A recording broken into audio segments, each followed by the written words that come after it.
Hey guys, welcome to this brand new mixing tutorial. Today we're going to take a look at the mix of my cover of Constance by SPIRITBOX.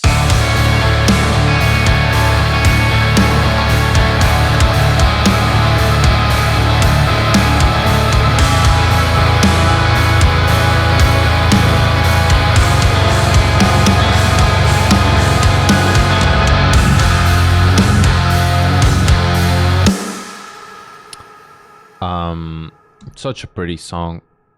You know what it's about. Let's get into tones. I will talk about the master bus in the end. Let's just leave the limiter on.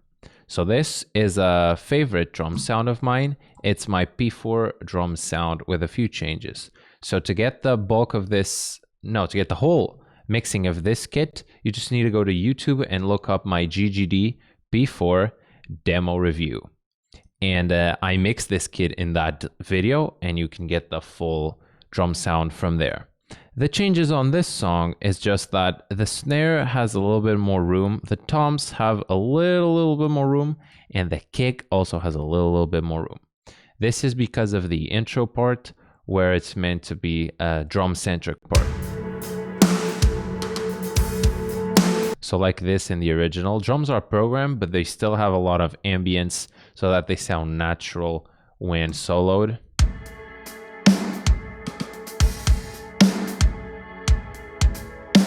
If you can hear, almost never happens in my drum mixing, the kick has a little bit of room decay.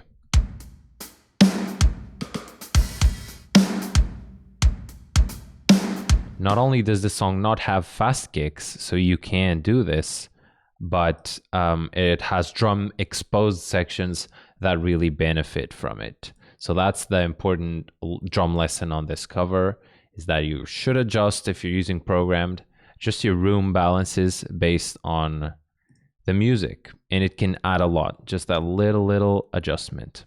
The rest of the mix, like I told you in that YouTube video, you can get the full thing.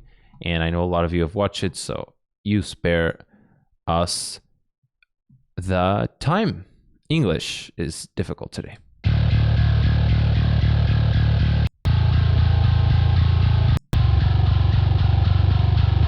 So on the choruses, I have the Buster Oldholm Impact Studios Nuclear Bass for bass. Let's hear this bad boy. I know the original is recorded with a ding wall, just like this. Why not go for it? F sharp is low enough that it justifies me programming it. Getting the distortion through Joel Wanasek Boss Glue bass. This guy compresses your high end, compresses your low end, and lets you distort the high end with a few different flavors.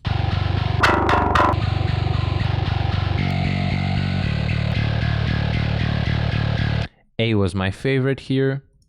Added some low end subs with R bass. Very important, at around 50 is where the low fundamental of the F sharp is. And you can't go overboard because it's very low, but it adds a lot of body to that low F sharp. Night and day.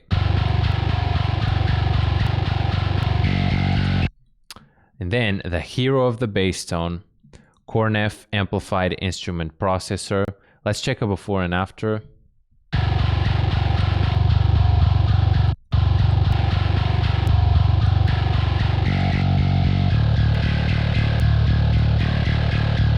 Not only am I using it to take care of mid-range, which I could do with any EQ, just ducking the 2K area and making it softer for this softer song, but the proprietary signal processing is this magic button in here that you can flip and see. Oh look, there's the phase curve of what I'm doing. Oh nice. I had never seen that in the back. I've only flipped it without EQ. So that's cool. You have a visual representation there. And this activates some saturation and little EQ changes that are very nice.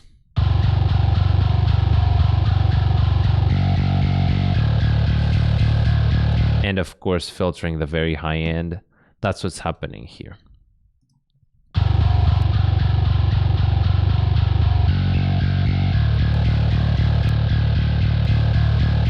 Since this is a soft song, here's us making the bass even softer by getting all that fizz above 6K and some honkiness at 8K, as well as making it more sub-focused by removing the 200 region, just 1 dB, or you'll kill the low end.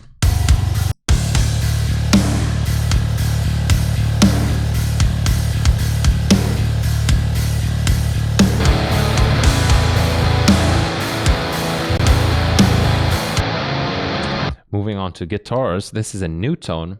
It's the new Tone Hub pack, which I got for free because they were offering it for free. I don't know if it was on Black Friday or on Christmas. I don't know if it's free anymore, but I guess you get to hear it here. The PRS Archon model that they have. It's a very, very cool amp for stuff like this, stuff with chords. It's not going to give you the chuggy, chugs, like heavy. That's what I use the diesels for. But this sounds like more rock and roll, especially with these Marshall cabs. And a very mid-rangey tone that works especially well for this song.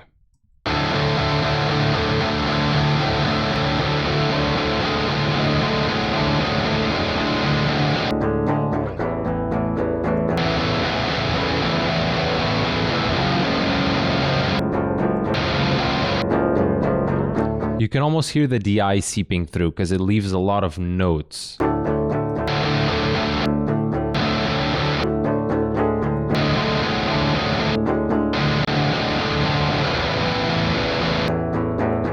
I absolutely love that. It adds a little bit of fizz, but I honestly do not care.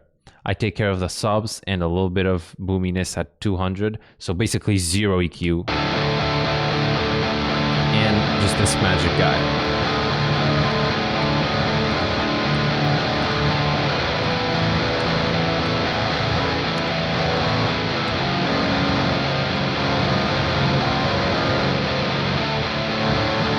Also makes it a little bit wider because I gave it a little bit of stereo widening. This guy just being used as a magic button here and boosting a little bit of the mid-range that this cuts off, just so that I just get the benefits, not really the EQ curve. Magic. So literally no processing on that guitar tone. Then, in the end, I doubled. Oh my god, fuck you. I doubled. We'll get there. Double the rhythms. Octave down. Into the Diesel Herbert. Into a little bit of EQ softening because it's just meant to be a layer. Into the same guy, just cuz, and it's there a low octave layer.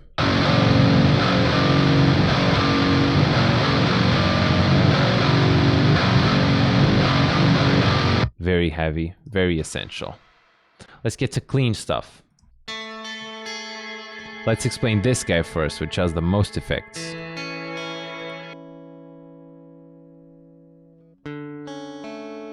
So that's what the DI sounds like, and I affect it a little bit before the amp.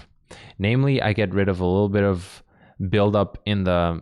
I don't get rid of buildup. I honestly just play the low notes too loud. So instead of retracking it, I'm cheating it with EQ and removing a little bit of the low notes. So this is cheating. Making the lower note quieter. Lol. Also cheating, compressing my playing before it hits the amp so that all notes are a little bit more even. And then the amp. This is, again, the Archon, now on the clean patch. Very sparkly. Get rid of some of that spark in exchange for presence in the mid-range.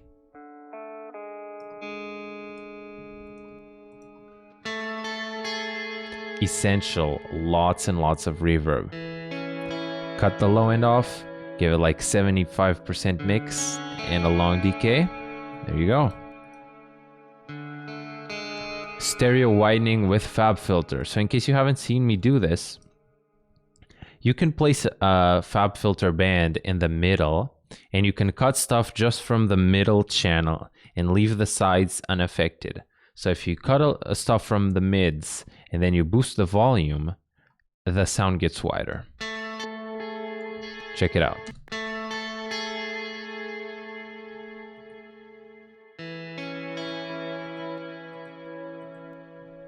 Not too much, which is exactly what I want. Just a little bit off to the sides, and lots of delay is going to help that. So a very filtered delay with not a lot of high end, and a little bit of modulation, and it just helps it continue forever.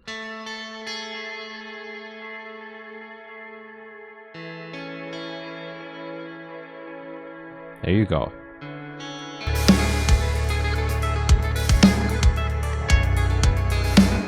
And then the effect at the beginning is that, but frozen.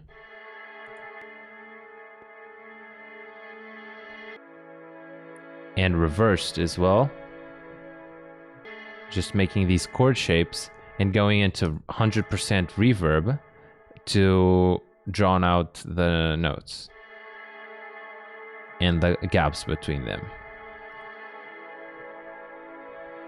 Nice.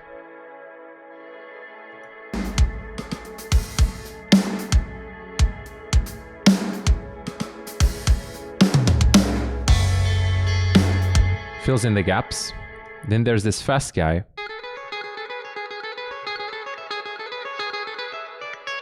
Which was a pain to play, and there's still lots of little corrections in timing there.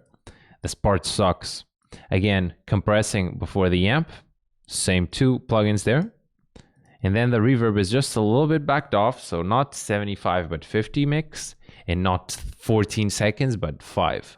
Because it's a more articulate lead and you can't have all that reverb drowning it out. And here I cut a lot of low end because there's lots of picking and there's lots of low end sub on the pick. Not lots, but enough that it warrants cutting out.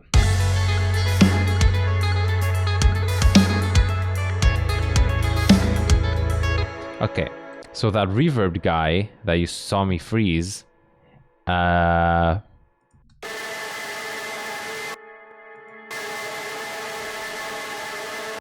added Saturn into it and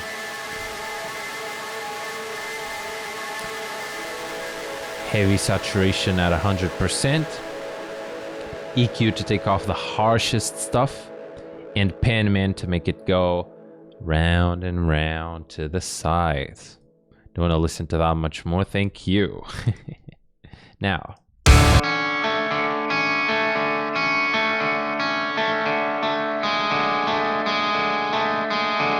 This beautiful lead is the indie distortion on the Will Putney pack. I haven't used this for rhythm tones yet, only for the cleans and low gain stuff. Imagine that. Will Putney. Sub.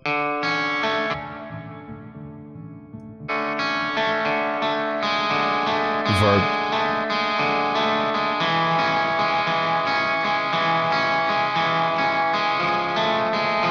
Limiter. So what happens when you have a low gain part like this is that it can be very pointy and picky. And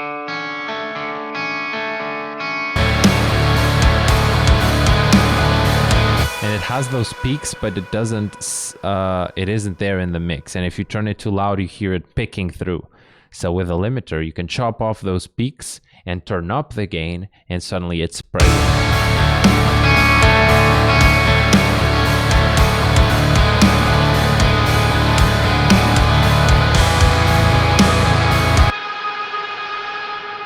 Your usual, you know what it is.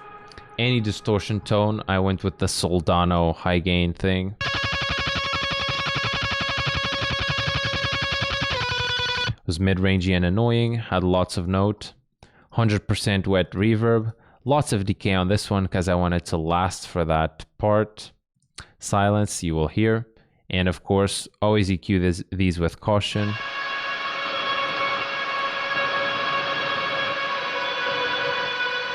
Namely, get rid of sub buildup and whatever annoying mid-range it may have. little bit of the stereo widening trick, not doing too much.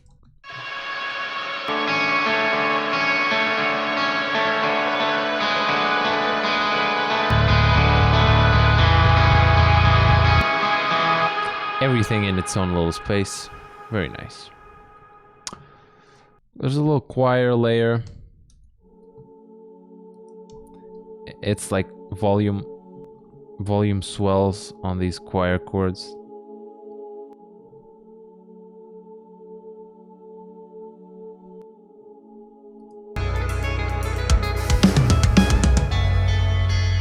Stuff that you wouldn't notice if I told you it was there, because it's very softened out, it's very reverbed out, and it's again EQ'd out. So not much to write home about this one.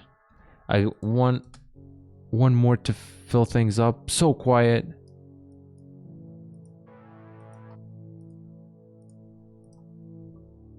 It's stuff that I needed to fill this space, that if they weren't there, I would be fucked because it sounds empty. But it's just this.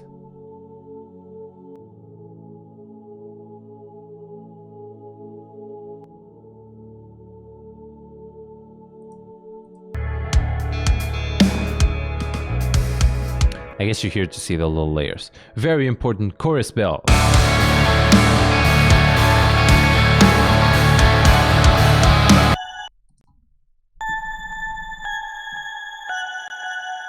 Love these. So they're a Serum preset, the PL Big Bells. There's a filter cutoff envelope and I made it hold a little bit longer so that there's more high end on the attack. Synth stuff, yeah. And then, no, not then. And then very important, lots of annoying high end on it. Very piercing stuff. Not in my mix, don't like it. And then very important, limiting it because it's very pokey. And I want to cut down the high level stuff, right? And cut up the low level stuff. Make it a more consistent level.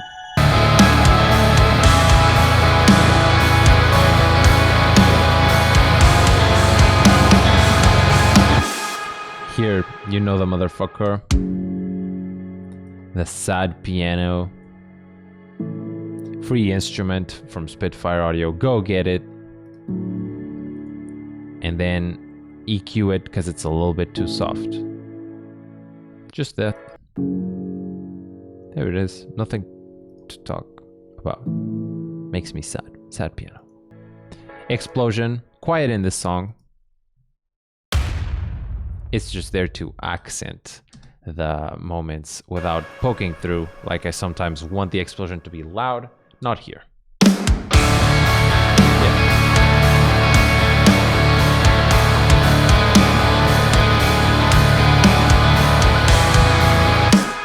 Not a lot of stuff on the mix bus. Firstly, there's Golfos. I like it. It makes my mix sound a little bit more modern. Magic EQ guy.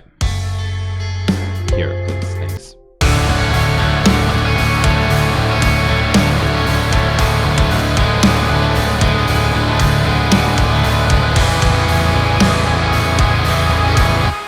I like the way it lifts the high end and the bass. It just gives the mix a little bit more balance.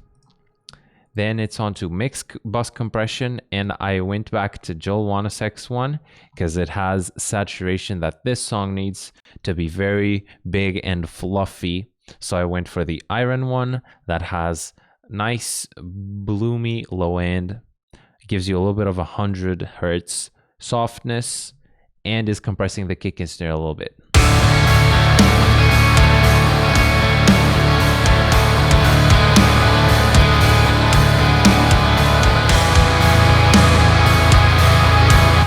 Very big energy. The way I describe this guy is usually make the guitars and sustain instruments have as much energy as the drums, and the transformer does help. And so helps Inflator. Inflator is basically this effect in one plugin, and you can control how much. It's just meant to inflate the mix. So that's what it does. It makes it louder without having to cut down the peaks of the drums. It makes it louder by bringing up the stuff that's quieter volume. Let's turn it on and off, see if we can tell a difference.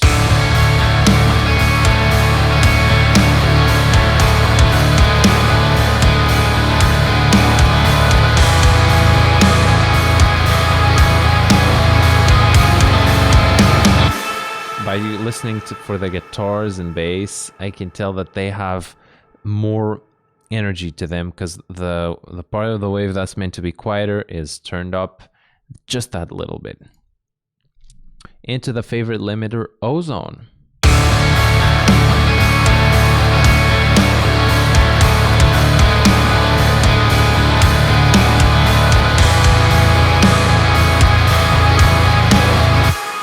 Notice how sometimes you'll see me just cut down on the drums and snare because I'll make them very much louder than everything else. Not on this song. On this song, the focus is on the sustained instruments, so because they carry the emotion of this song, it's not really about the rhythm. So I naturally mix guitars, bass, and synths a little bit louder, and you'll tell that the kick and snare aren't poking that much further from the rest of the instruments. So the limiter ends up hitting a little bit of everything. That is this mix, guys. A lot of stuff that was talked about. Very, very good episode, in my opinion. If you guys enjoyed it, thank you for enjoying it, I guess. And thank you so much for us keeping on supporting in this new year, 2021. The channel is going to have new content, new surprises, lots of cool stuff, and it's all thanks to your support. So thank you very much, and I'll see you in the next one. Take care.